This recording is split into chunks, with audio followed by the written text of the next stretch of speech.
Hello and welcome. I'm your host Gadd, and today we are keeping the dogs in the stable for this one because I'll be showing my new favorite DPS support or support DPS, however you want to put it, PvP build. The Thunder Slash build. This build has high burst damage, CC immunity, shields, team attack speed, and crit buffing sustain, and it's so fun to play. I will go over the skills and legendaries, my green setup bonus, my curse set, Reforge bonus, legendary gems, and Paragon. Timestamps will be listed down below. Skills and legendaries. Falling Sword. With the new June 11th update, Crusaders got probably the best new skill set. On the main hand, one Flail of the Verve legendary, which unlocks Thundering Slash. This makes your Falling Sword a channeling skill, dealing damage and applying shock to nearby enemies. With Eternal Gear, it summons an additional sword dealing damage. Shoulders, Bell Protector. When Fallen Sword does damage, grants a shield and providing immunity to the loss of control and knockback. Shield cannot be triggered more than once every 2 seconds. And for the chest, Fitting Thunderhead, which causes Falling Sword to decrease enemy movement speed by 40% for 4.8 seconds. Spinning Shield. On the offhand one, the legendary essence Not Guard to activate Galvanizing Defense, which is just an upgraded version of Impregnable Orbit. Spinning 3 shields around you, dealing lightning damage and blocking all enemy projectiles. This skill can even block Tower Shot. It makes a nice block sound effect when attacks are being negated. This skill makes you really tanky and does good damage to shocked players. You can also use this spinning shield to defend your teammates. Holy Banner.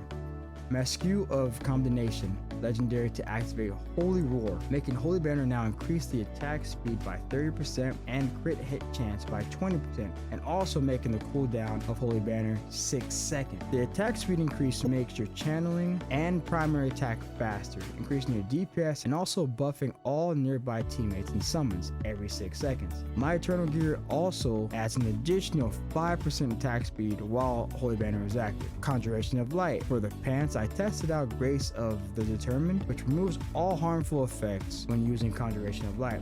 So far, this is the winner. When spelling debuffs for myself and teammates, I found it more useful than Insulator, only reducing the duration of lost control effects. Punish. Using the Observer on the main hand too makes Punish increase the damage taken up to 57% on a target. And lastly, Grimcrack Bucklet, buffing Hardened Senses that makes blocks explode, doing damage to all nearby enemies. Punish adds more tankiness by increasing the block rate, adding some AoE splash damage, and from Hardened Senses, making team fights turn in your favor. Skill rotation. For fight engagement, activate Spinning Shield to negate and minimize damage. Holy Banner for attack speed buff, followed by a short channel of Fallen Sword. To a primary attack for Hardened Senses, 2 Holy Banner, and channeling Falling Sword off cooldown. Falling Sword slows all players hit by 40%, making it easy to chase while channeling, and the attack speed and crit hit chance adding massive DPS to all nearby targets. When Falling Sword hits any target, your shield will proc, making you immune to slow effects and knockback. Knockups, pulls, and other total loss of control effects still work, so channel wisely. Green set bonus.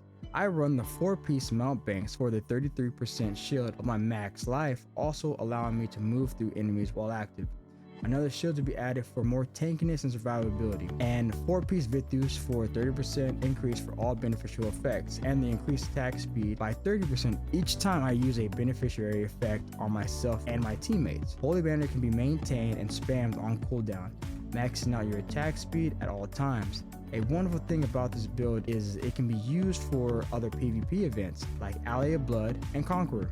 The main focus of the build are the first 6 pieces. The defensive stance pieces are just an added benefit to the build. Curse set. With the new curse update that happened on June 11th, removing the negative effects on curse gear brought a lot more quality to life in this game. Going 6-piece nettled, which makes shields I gain for 6 seconds counterattack, dealing 40% of my total damage to nearby enemies every time I'm hit. Block damage counterattacks as well, Hardened Senses and gem effects. This has a 30-second cooldown. 2-piece Ghosted adds another benefit of transferring damage taken to a summon for 6 seconds every 90 seconds. I don't force set Ghosted for the attack speed and movement because the attack speed with this build is already capped. Reforge bonus. 3-set Tremor on all gear for AoE stun and defensive attributes. Duration of beneficial effects increase on all gear. Attack speed increase on 6 pieces. And damage done increase on 2 pieces of gear. Legendary gems. As a free-to-play player, I focus on 5-star gems, so these are only recommendations for my current setup, but this build can be used with 1 to 2-star gems.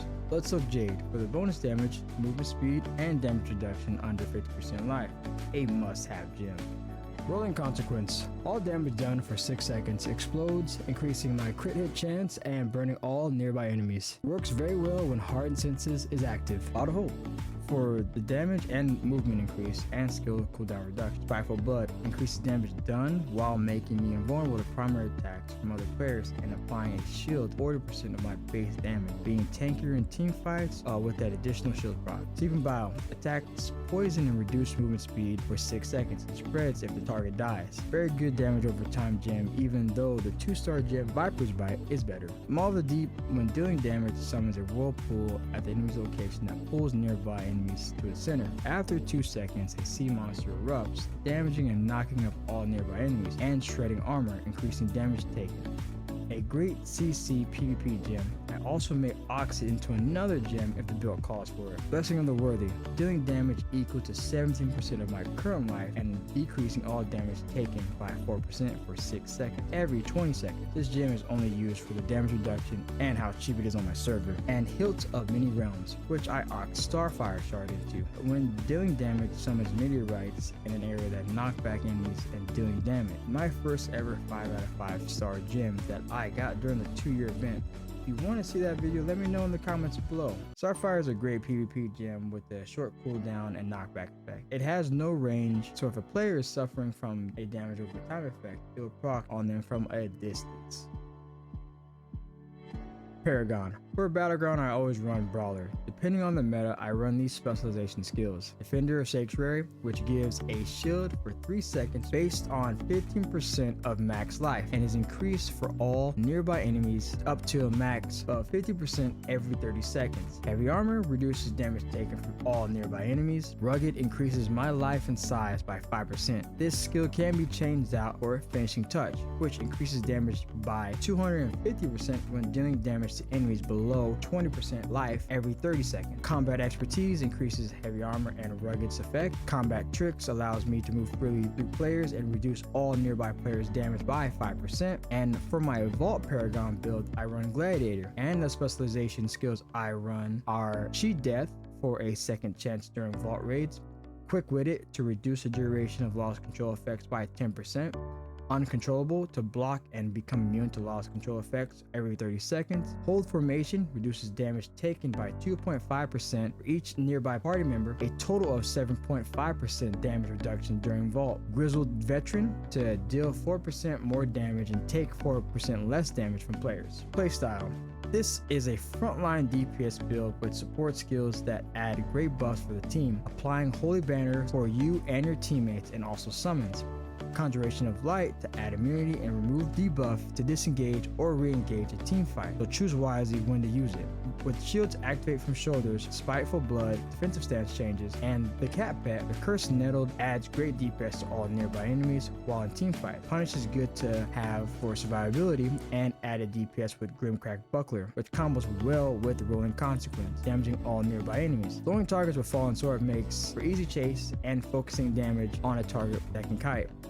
The cons to this build is Fallen Sword has to do damage to proc your shield, not when activated at the time of this video, so you can still be CC'd. No dash skills and trying to maintain Hardened Senses, and the class counters I found with this build are Necros and Tempest, because they can kite away if needed. The CC immunity from the shield doesn't apply to their stun, fear, and knockup skills. The pros to this build is that Crusaders finally have a high burst damage build, and still very tanky. Shields, slow, Holy Banner spam, and Spinning Shield blocks all projectiles while activated. Well, that's it for today's video. Don't forget to save this build in your armory when you give it a try. Hope you have as much fun as I do with it. If you have any questions, leave them in the comments below or message me in game.